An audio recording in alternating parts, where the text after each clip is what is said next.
Do you live from your heart? This video will explore the heart-brain connection. It will introduce a concept called heart coherence.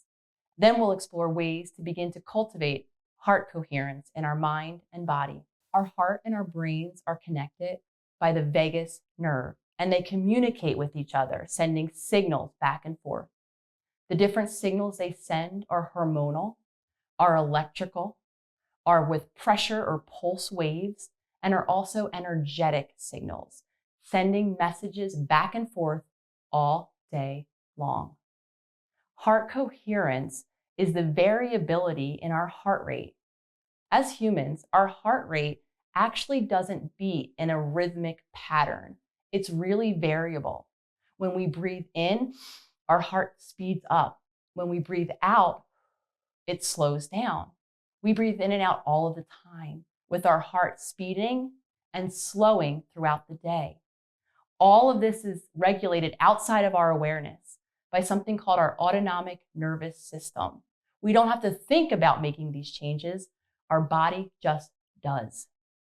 Heart coherence is a particular pattern of communication between our heart and our brain that indicates a synchrony between all of the systems in our body, not just our heart and brain, but all of the other organs that our heart and brain communicate with, also sending messages to. Heart coherence, or this particular rhythmic pattern that I'm going to show you on the next slide, it actually plays an incredibly important role in our mental or our emotional health, allowing us to feel stable and to feel resilient. It also plays an incredible role in our body and our physical systems of sleeping, our immune system, how our overall energy levels. When we are in heart coherence, we feel like we have more energy, we sleep better, and we're able to regulate our stress and our emotions much better. Here are two examples of what a coherent pattern looks like.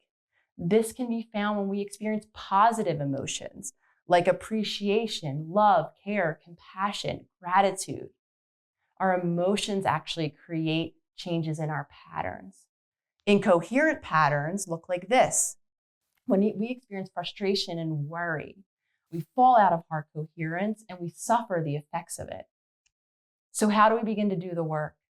We begin to do the work when we first acknowledge that our body and its stress responses are affecting our heart and our overall body functioning and our emotional functioning.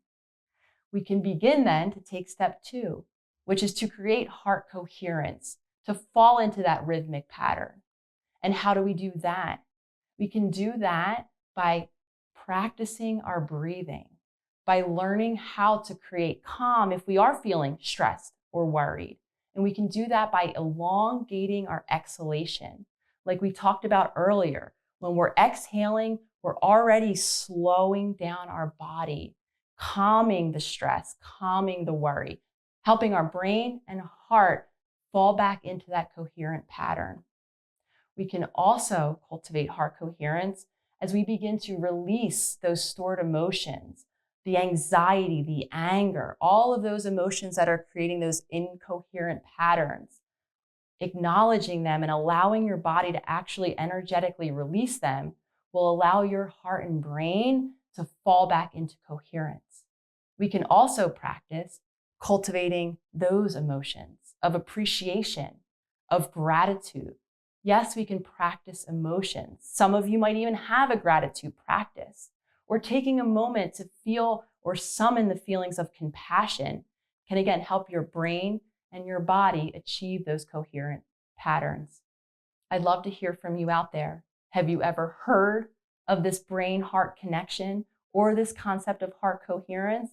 And if you have, what success have you had with any of these practices?